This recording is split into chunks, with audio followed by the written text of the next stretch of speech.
What's going on, guys? Josh here from Tales from the Lockbox, a Property.ca podcast. I'm your host, Josh Benoliel, VP of Sales at Property.ca, and today we are joined with the one and the only Brendon Cowans.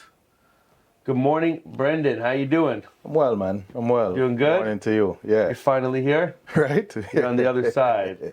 Episodes and weeks after weeks and meetings, and we finally got you out here. Yeah. Thank you so much for joining us. Thank you. Thank you for the invitation. You know, I know all of us that are agents in the office, we know you, some better than others, some more in depth than others. We also have, people who listen to this that aren't necessarily agents with us. Why don't you give us a little bit of a background about who you are and how you ended up sitting in this chair today?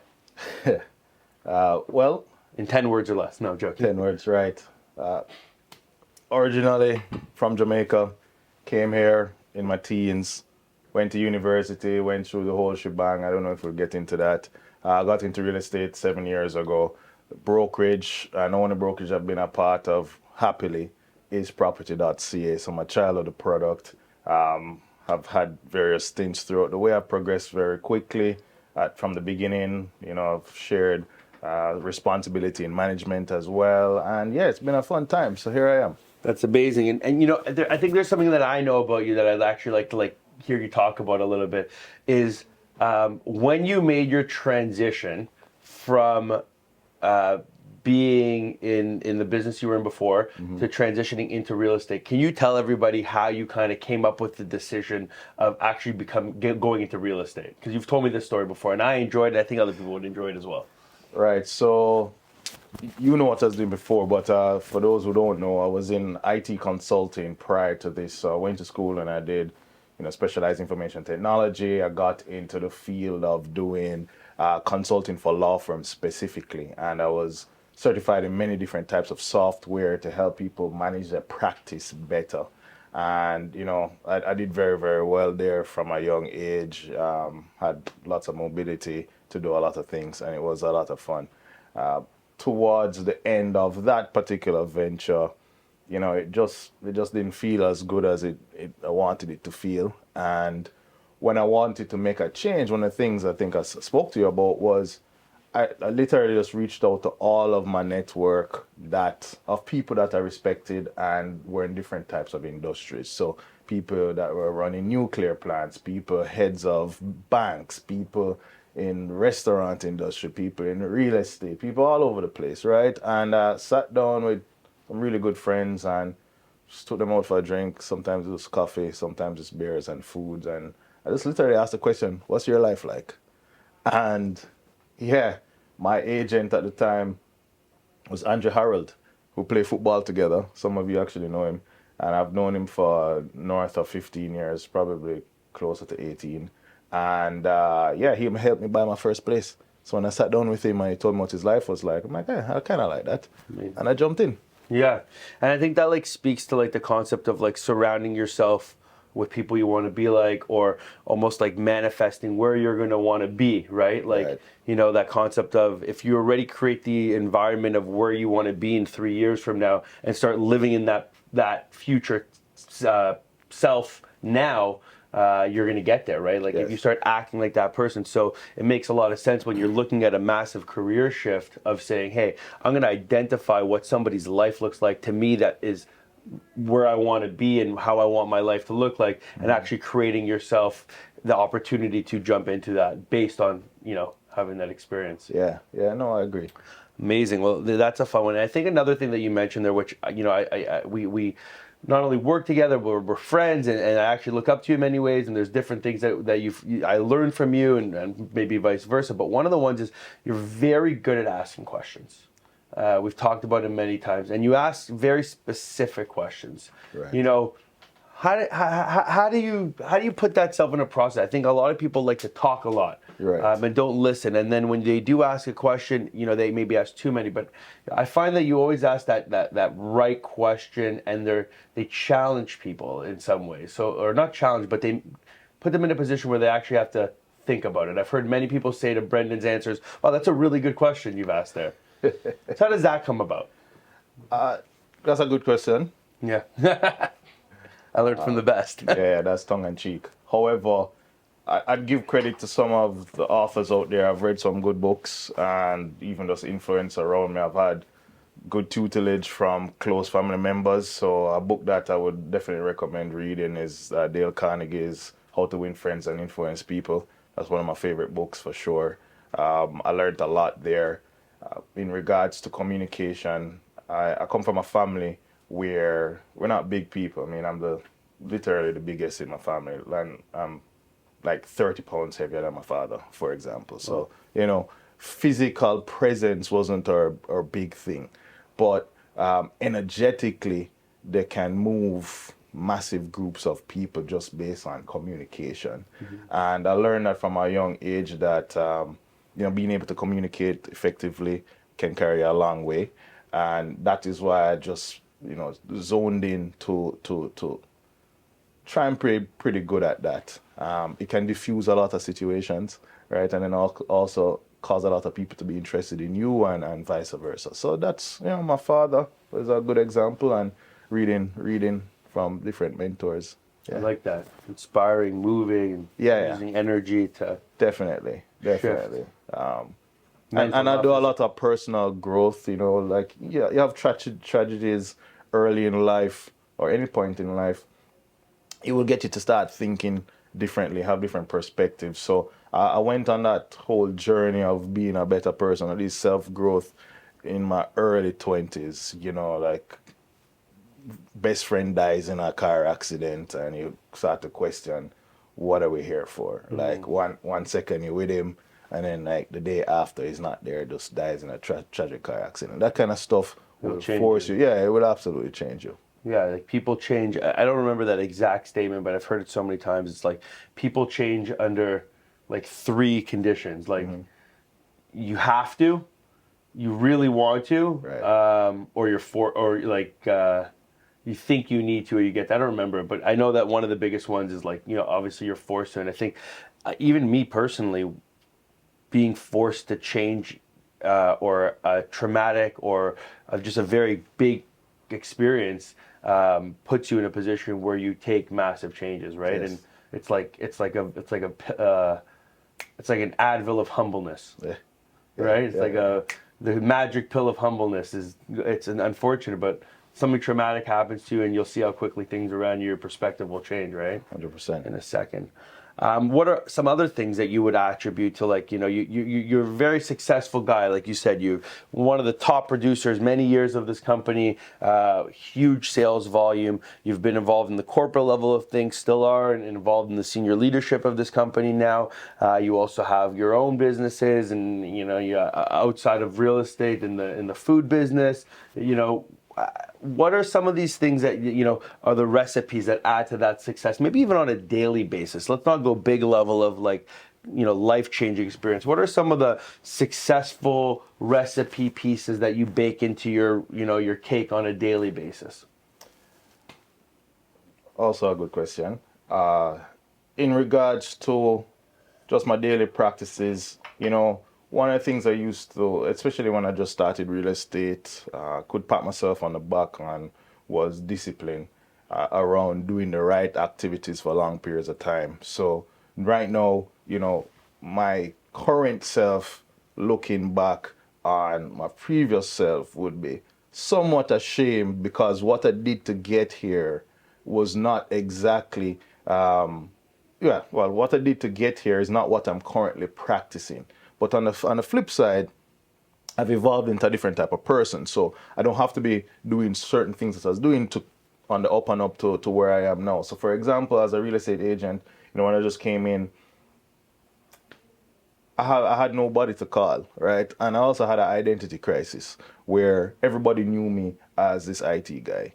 And who am I in whatever young age I was at the time to say that I can go and help somebody even buy a $500,000 condo. My brain wasn't even at the point of selling houses for 2, 3, 5 million. Like that wasn't even a concept that was possible at the time. And it took some time for me to feel good amongst myself that, hey, I'm good enough to now go to my existing friends, who, by the way, didn't have a lot of money anyway. So because of that, the company, thankfully, had opportunities which I grasped, and the leads and the clients that I was able to generate from this brokerage, I did not play around at all, man. I was doing 5 hours of prospecting every single day, 5 to 6 days a week, without question. Like, you couldn't stop me. I was practicing, doing role plays by myself in the mirror. I was like recording calls, hearing the rejections, and like digesting the rejection. I'm like, okay, how am I going to do this better the next time? And I see it working. And, thankfully I had some IT background. So I was doing automations, all the stuff that we're doing now, I was doing back then. And I was doubling down. And I became, in comparison to the rest of the brokerage, quite successful very, very quickly, right? So within literally 12 months to 18 months, I was making hundreds and hundreds of thousands of dollars, which is incredible, way more than anticipated. So discipline there. But now, for me, the basis for doing those things, I do have a fear. I do. And my fear is not being able to capitalize on the opportunities that are in front of me.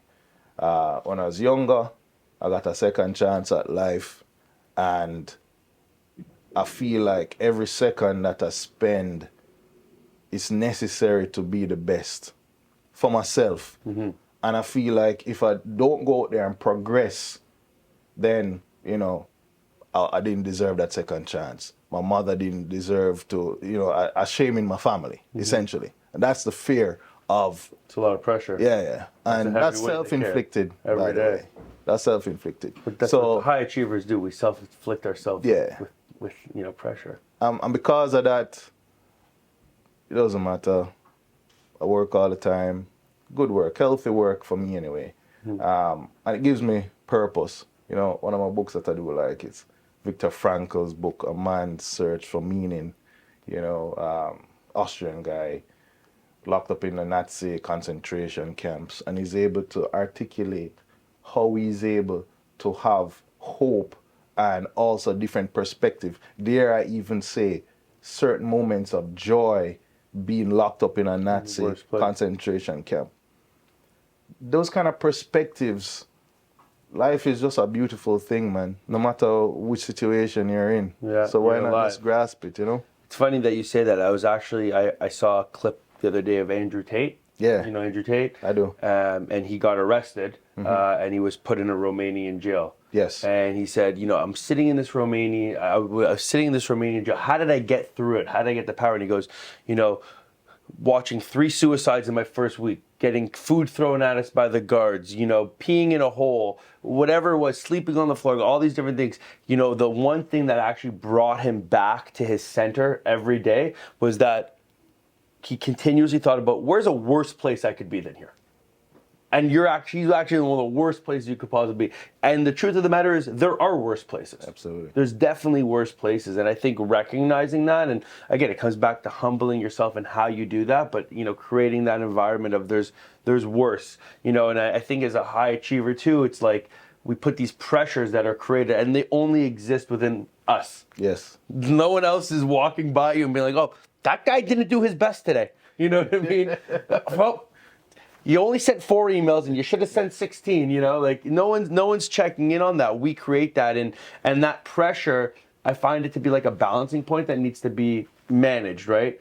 On one side of it, it's very important. It's what helps us push forward, which drives that next level, but it's also knowing when to take that off a little bit, right? And not to create that like stress on yourself, and actually be happy in that moment that you actually, you're there. Yes. Right? You've created that moment for yourself. I've had that many times in the past couple years. I'm like, oh, I didn't do enough. And then I actually have to step back and be like, well, actually, if you look at everything from the outside, it's actually incredible what I've actually been able, and playing that balance part there. And I'm assuming you feel very similar in the same way. Yeah. I do. So, and that's something I practice on, being proud of what I've accomplished. Because when you're in the mode that I'm in, you can fall into the loop of not being enough. I will definitely not suffer, but I do cross over into those insecurities of, hey, I'm this age, I could have done more, I should have done more. Those kind of things I do cross, and yeah, I make mistakes. I do. So if you would, in a quick fire kind of answer here, if you could name like three things really quickly that are like the most important things that you kind of think about, or almost are like your core values in a way, some way, or maybe not your core values. That's a deep question, but like, what are the three most important things that you kind of resonate with on a daily basis that allow you to be as successful as you are? I check my mindset for sure. I mean, it sounds all quirky and repetitive, but good book to read. The name of the book is Mindset by Carol Dweck, I believe is her name, Dweck. And, I've read a lot on those things. And yeah, man, listen, I wake up with, as I said, sometimes with just certain types of fears and just like I do beat up myself on certain occasions. And being able to just take it in and reset, turn off the noises in my head, that's a strength that I've learned over time. It's a muscle. Yeah, I have that muscle. Yeah. Like I can work under heavy levels of stress. You saw when I broke my back in whichever year that was, and I was literally on my back. I couldn't remember. Bro, it was sideways on my back. Like I've been there a couple weeks ago. It's the can't worst. move for months, and like it's crazy. But I somehow managed to finish in the top 10 that year. You still did it. On my back. Yep. Right? So those kind of things is all in my mind. So I'm pretty strong with that. As I said, I had a second chance at life. So while I'm not perfect at this, I do know that taking care of your body is a must. It's essential. You have to take care of this temple. It's only one of it that you do have. Right? So paying attention to what you do to your body or with your body, you need the energy to go through the day. So if your body starts to break down, as much as you do with your mind, it becomes even more difficult, right? Like if you're sick and you're hurting, your mind has to be 10 times, 100 times as strong. So why not just take care of your body and also use this right mentality, and you'll go further. So health is pretty important for sure. Definitely. So I guess that's two. Yeah. And then and then for me, three, like I love having good relationships, good people around me. It makes me really happy to have the right people, and I've been blessed with that. I really have been. Canada has been great to me. Met some phenomenal people. I just absolutely love my circles, man. It's just so good. It's amazing. Yeah. Surround yourself with the right people, right? And people that make you happy. Absolutely. Okay, cool. So let's shift gears a little bit. And I think, some of the things that we could talk about right now, rather than, mindset, all that kind of stuff, I think we covered that really well. I want to talk a little bit about in the mind, like, let's get into real estate specific right now. Let's dive in there a little bit. Let's turn that corner. The market in Toronto right now is currently a seller's market. Condo listings are sitting. Buyers are scared, but other buyers are, like we talked about recently, other buyers are having the field day right now. They got the pick of the litter, and they're picking off deals left, right, and center. Talk to us a little bit about what your feeling is of the market and where we're at right now, and how an agent, let's actually dumb down our thought process a little bit, not to be like on the high level of like dealing with multi-million-dollar properties, and knowing the average agent who would be listening to this or who's watching it, in that range of doing 4 to 8 deals a year, maybe all around the 7 to 900K range, and they're dealing with people who are first-time buyers who are giving them pushback right now buying.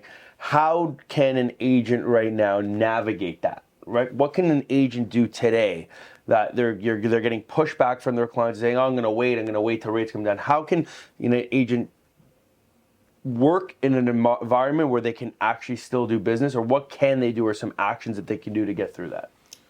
Great. So you asked multiple questions there. The environment question, I'll answer that. Put themselves in the right environment, and then also like techniques and or attributes that they should take on in order to navigate this place. So what I have found, I come from, and you're asking me personally, so what I would do. So I do try, most of the times I do, not perfect, but most of the time I do come from the abundance mindset. So I know no matter what's happening, if I just look at the facts, right? So when people say things like, hey, nothing is moving, nothing is selling, this, that, and whatever, the world is ending. If I go on the MLS and I look at what sold this week, there are tens and tens, if not Things are hundreds of selling. sales. Yes. So I'm saying to myself, well, if the world out there is ending, these people are in a bubble Yeah. of making things happen. Yeah. I want to be part of that bubble. And there's nothing stopping me from being in that bubble other than myself. So now I just remove myself from the world is ending into there's legit evidence in front of my face that things are working. Why can't I be one of them? If there's only one sale to happen this week, why can't it be Brendon Cowans' name assigned to it? That is where I come from at first, before I take any action. So get rid of all the nonsense, people selling stuff, so cut the bullshit, like things are selling. Yes. Shut up. Deals Things are happening. These are happening. Yeah. Facts. And yes, some are selling at 3 million and some are selling at 400,000. There's just way too much excuses. Yeah. So once you get rid of that and you say, okay, well, people here are doing something. Now I break down into the house. So as an agent, the last 3 years, lots of things kind of dropped in our lap, bro. Yeah. Now is the Low-hanging time. fruit. Oh, it's very low. Like low. It was Like, just so pick it easy, up off the especially with ground. leads. Like, bro, you can just walk in and close your eyes and you just drop into Yeah. a lead and drop into a deal. They ain't like that anymore. You make like 20 grand or you make 50 and you Go do to Toulouse. literally nothing and you go off, right? Now you actually have to work. And now is the time where the weak are not going to survive. You have to improve your skill set. You have to increase, in terms of your mentality, your mental fortitude. Your skill set is very important here. Learn how to communicate with clients, all these various things. Double down on what matters.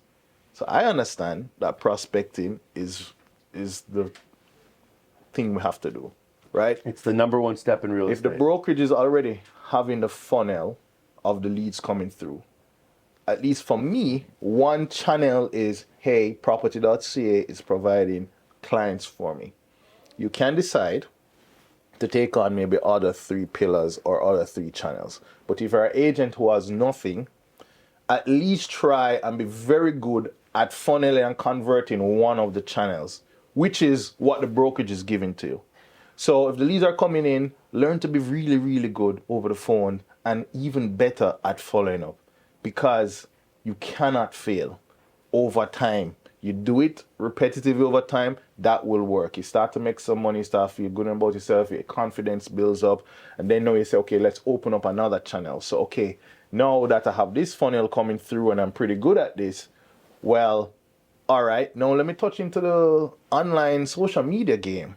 So now you get really good at YouTube or social media or LinkedIn. So the Property.ca funnel is coming. Now you have the social media coming through. It's like, okay, now I'm converting these 2 bad boys. Now you're making more money, more confidence. Now you can spend more on different things. Then now you switch over into, okay, maybe let's double down on other. And this is not maybe the exact formula, but just the concepts I want people to understand. No, okay, what about my repeat and referral and remarketing?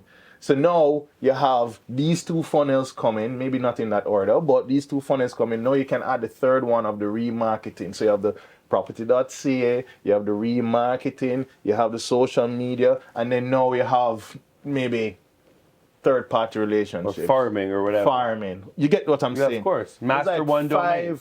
10, 15 different ways to generate business. I'm only talking about 3 to 4. And I believe, not just me, but experts also talk about, listen, if you can get 4 channels coming in and you can convert all of those at a high level, who is going to stop you? You can make a lot of money with just 1 channel. But you become really good at that as a new agent. Once you become really good at that, then you start building out the others. What people doing now is getting too scattered. They're not good at any of them. So the leads come through the site, They're not good on the phones. They can't convert. They don't know how to talk on the text. Nothing. So they're not converting here. Oh, this is not working. Let me switch to social media. And then you switch to social media. They're not doing that properly. So it's kind of half-assed, one or two trickles coming in. And when they do trickle in, they don't know how to convert. So that's not working. So they jump to the next thing and the next thing. And then in 6 to 8 months, they're saying, Josh, real estate is not for me. Yeah. And it happens quick. Real quick. And I think you got to break it down to like the basics, right? Like that statement can become overwhelming very quickly, right? But breaking it down to like its basic form and just getting good at one thing at a time, and then stacking it up is the key there, right? Like especially at the beginning. At the beginning, you just literally have to zone in. No, I can't speak for the other agents at other brokerages because we are blessed to have the funnels that we have.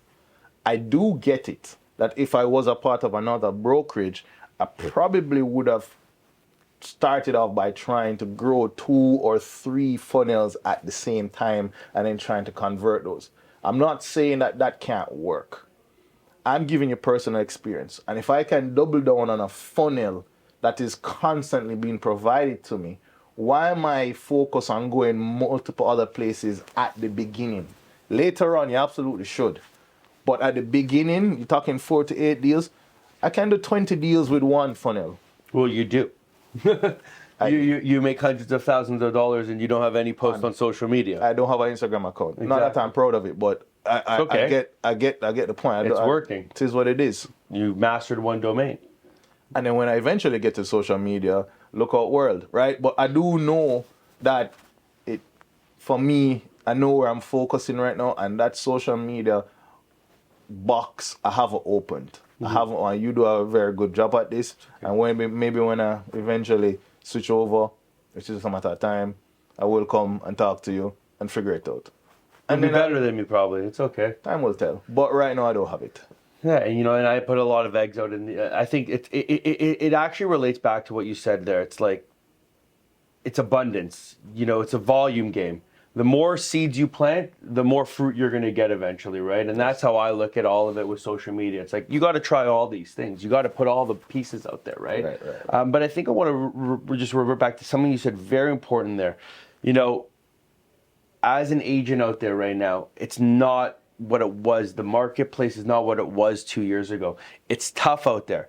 That means you have to be tougher. But I think the big thing is you need to figure out, how can you start to level up from being, and I use this phrase a lot, being just another one of the 60,000 realtors out there and start, or a real estate agent out there, and start to be a real realtor. Like, how can you become a realtor? And I use that statement in my head as like it's like a different factor, but I think it is. I think it's important to look at it like, how can you start to add value to people's lives? I think that's like the number one most important thing right now when you're dealing with buyers, sellers, anything out there where you need to sell something to somebody.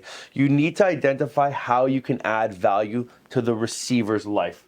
Whether that's on social media, whether that's a real estate lead you're picking up the phone with, or whether that's just a person you bump into on the street, can you add value to that person's life? Because once you start adding value, you now become valuable to the person. Right. And that's where people start to get paid big money, I find. Like, that's how you can start making bigger commissions. That's one of my big things for people. It's like, why is somebody going to pick Dylan Smith, an agent, just because he's an agent, over somebody like yourself, who's a seasoned, highly focused, laser focused individual agent? Well, you offer a lot more, right? But he can probably do a lot, but does he know how to, and where does he start to do that? And I think when you start to get into bigger deals, one of our agents is like, oh, I got this person and he's looking for a $2 million condo, a very specific one in Yorkville, but I got him set up on prospect searches and we're just waiting for the right one to come out. I go, you better pray to God that guy doesn't come in my, I don't get a smell of who that guy is, because I'll tell you right now, I'm closing that deal way before. He's like, what do you mean? I'm like, well, you're playing you're playing defense in that situation.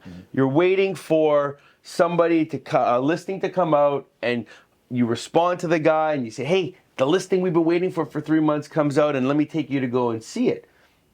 But you don't know that guy, that lead. He's not your uncle's friend or anything like. And even if it was, it doesn't matter. He's probably got 4 or 5 other agents who are sending him that same listing on the same day. Right. At least one more, for sure, probably for the most part. At least one. Somebody's looking for a $2 million condo in Yorkville. Versus, why don't you start playing the offense? Why don't you start adding value? Let's just start with Broker Pocket. Go on Broker Pocket where there's exclusive listings. Is there something that this guy might want to buy from there? Can you go back to the past 2 years and look at what expired listings were out there that didn't sell and call that agent and say, hey, is your guy still willing, is your person still willing to sell? Why don't you start putting some opportunities in front of that person today that's just, you think they're waiting on the sidelines for this miracle to happen? Add some value to their life. Put an opportunity in front of them that they didn't have before you came into their circle. And that's how you'll close that deal. Because a commission on a $2 million condo in Yorkville, that's a $50,000 check.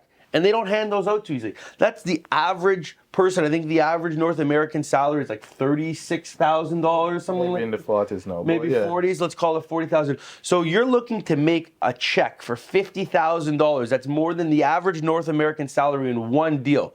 It ain't gonna happen from you just sitting on the sidelines waiting for a miracle to fall in your lap, especially not in this climate. So figure out how to add value. That's my point to add on to what you're thinking that. Yeah, no, I mean, everything you're saying about adding value, the word I would add to that is consistent value, right? So consistent. So some agents feel as if they send one newsletter with some cool information and that's it. Or that one time they did search off market for you and it seemed like it was something that was okay, that in itself, that one action was good enough. It's a repetitive thing forever. Yeah. Like, you got to keep going. It just doesn't stop. And you need to understand that it's not just providing value once, it's forever. Yeah. And that's what has to happen. So if you're not in the game for that, you're going to have a very tough time. And someone like Josh is going to just trample you. But because I come from abundance mindset, I do believe there's food for everyone. Just absolutely. Say you eat less food than people in this room. Right, so good. Like my biggest deal that I've done to date, specific for that, was an off-market deal, and I knew the listing was coming. It was a few years ago. Listing was coming on the market. I knew it was coming on the market 2 days before, and I got my clients in there, and we bought it on the spot. It was a beautiful thing. So couldn't agree more. I do agree with you. Like, I have to think back to like a couple years ago. I said I only want to do deals over $1 million. I started the first $2 million transaction I did. Exact same thing. I saw coming soon sign. I called the agent. We did the deal before it came. If I look back at 95% of my high volume ticket transactions, $3, $4, $5 million deals, or $2, $3, $4, $5 million deals, 95% of them came from a place of adding value and an opportunity that didn't exist. Even so much so as last week I did a deal like that for $3.5 million. That happened from a property that somebody wanted, didn't exist on the market, and I had the wherewithal to put that deal together. And not trying to toot my own horn from that, but that's the perspective that you need to come from. So if you're an agent sitting out there identifying, how am I going to make a deal like that? Where am I going to get to that level? It's adding value, and like Brendon said, adding value consistently from wherever you're doing it, however you're touching it. Your newsletter, your social media, your interactions with your clients, adding value, right? Like, even so much so on responding to a viewing request you might get on a lead right now, responding back saying, hey, saw you clicked on this building once or twice. When are you available to go and see it? If that's not getting you a response, there's a reason why. You're not the only one sending that email. Right. Maybe you send a video saying, hey, it's Josh here. I noticed you looked at that building. Hey, did you know that? And you can actually use like a Loom tool to look at, hey, the values in that building are down 12%. Stat that you'll find on condos.ca. Correct. Did you know that? And using this data, hey, this is probably why we should go and see this building, because now's a really good buying opportunity. Right. And continuously add value to that point. Absolutely. Right? I'm with you. From everything. It's great. And the thing is, there's not just one solution to adding value. There's just so many ways of doing it, which makes it exciting, right? So, yeah, guys, I mean, the responsibility is on you. You definitely have to take responsibility for where you're reaching life. There's literally no excuse out there that someone else hasn't heard. Like, there are very successful people in this brokerage that you can find any excuse under the sun out of let's say the top 20, that they have got all these different types of adversities, but somehow they make it, right? Whether you don't have enough time or you have multiple kids or this or something, this parent died, this cousin There will died, always be something. you don't have any money, you're going through bankruptcy, blah, blah, you're like, whatever. There will always be an Always. excuse. There will always be a reason why, and it's how you compartmentalize those situations to figure out how you're going to navigate forward and push the needle forward every day. Yeah, definitely. All right, last question for you. What's your tale from the lockbox? 7 years in real estate, selling high transactions, big numbers, different deals, online leads, people from out of states. I know of some stories that you've had. Give us one juicy one that we can sink our teeth into. What's Brendon Cowans' tale from the lockbox that's happened out there? Yeah, I've had a few. My favorite one though was about 6 years ago. When I was very active on the leads and stuff. Lead from the website. Lady wants a place, a loft for her daughter. I don't know anything about this woman. I do the thing, and whatever qualification, ended up meeting with them and so on and so forth. There's a loft that came on the market that matched exactly what they wanted. Came and I saw them, and I was with the daughter. I wasn't with the mother. And I go into this property. It's just down the road. It's on Richmond. And I go into the property, and she absolutely loves it, the daughter, right? So the daughter absolutely loves the place. I'm thinking, yep, this is a multiple bidding situation. Now I'm going to go back to the office, talk about the status certificate, blah, blah, blah. So now we're in there, to the point where the designer that redid the kitchen in that loft, the mother was just talking about it the week before because the mother watched that design on TV. Wow. And somehow that designer remodeled that kitchen. So I'm thinking, I have to get this unit, no matter what. So I'm dropping off the lockbox. This is the one that has to happen. And I'm like, this is it. I'm in my brain thinking, how much is this place worth? All of that numbers, let me take her back to the office. So I'm dropping off the lockbox. As I go around the back of the building to drop off the lockbox, all I hear is this sound like huffing. And I'm putting the lockbox, and I look in the corner of my eye, and there is this monstrosity of a dog. It was like a wild animal running at top speed at me. Oh my gosh. Bro. This is some scary. Right, this is the tail. Yeah. We're in the tail here. Like coming at major speed, and I see that. Okay, well, it's always in like a split second. So I'm frozen now, like with the lockbox in my hand, and this dog is about to maul me. I'm like, yep, I'm going to the hospital for sure. I just going to try and yeah. And the woman is behind us screaming, whatever the dog's name is calling, Sam, wait! And then Sam doesn't give a shit, runs after me, and comes right up to me and then stops and start licking my shoes. Wow. I'm petrified. Like my heart is in my mouth. You're like, you were about to kick the dog in the head. And the woman rolls up on me and she's like, so sorry about that. Blah, blah, blah. He's this or that. And I'm like, inside, I'm trying to keep it together. Like... And she sees me with the lockbox. She says, did you, where are you coming from? I'm like, oh, just saw this unit upstairs. And she says, oh, interesting. I'm on this floor. And I'm like, yeah, I just saw it. Oh, that's my neighbor. They're selling. And I was like, yeah, they're selling. They have an offer presentation. I'm going to take my client. She's like, I moved in this market, moved into this building like just a year ago. And I don't really like it. So I'm thinking of selling mine. Okay, cool. Drop off the box, go back to my client. We're in the office now. And I'm looking for the comparables, right? The comparables is this woman's unit. Right. She's the last sale that's exactly the same. So I'm running off my mouth now. So I'm doing the comparables to know, because obviously I'm going after this, right? Yeah. And doing the comparables. And I said, you know what? This woman, she nearly mauled me with her dog just a while ago with the lockbox, like literally half an hour ago. Funny story. She said she just moved in and she probably would have sold, but blah, blah, blah. She just bought, she probably won't sell. Just off the cuff, I said that. And we're looking at the comparable. My client is like, that one's better. Yeah, bro. She absolutely. She wants that one. No, she wants that one. Yeah, she's like, don't even want to talk about it anymore. but she may not sell. It was just in passing. I'm now trying to retrack all the stuff that just came out of my mouth. I'm like, I just literally thought myself out of this deal. This is crazy. This woman is like, Brendon, if this is available, I don't want this one. Yeah. But this is this remodel, and I don't want this one. And my heart was like, holy shit. All right. I'll go back into the property. Go book another showing for that unit. Knock on her door. Knock on her door. She wasn't there. Hear the dog barking. I write a note on my business card. Slide it under the door. She calls me 6 hours later. It's like, okay, let's have a chat. Fast forward. Somehow figure out an off-market deal. My client is still in there. She's loving it. It's the biggest unit in the building. This is all Absolutely before that fantastic. offer presentation even. Exactly. Yeah, so you still have the backup. I was buying it at that. She actually made it sell.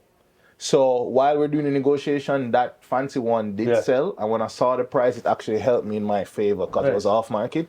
And my client was just like, Brendon, you're the best. Now, fast forward from that family has given me at least 10 referrals. They give me at least 2 to 3 every single year. And the only one property was below $1 million. Rest of them are between 1 to 2.7 million. Incredible. That one story. Adding value. That is definitely my tale from the Lockbox. Amazing. For sure. Amazing. Thank you for sharing. Thank you. Thank you for coming out. Guys, Brendon Cowans, great meeting here today. Thank you for joining us. Always great to hear what you got to say. Yes. Remember, add value consistently out there, guys. Have a good one. Stay hungry. Get out there. Make some deals happen. We got time left in the year, and let's do some good stuff. Have a good one. Respect.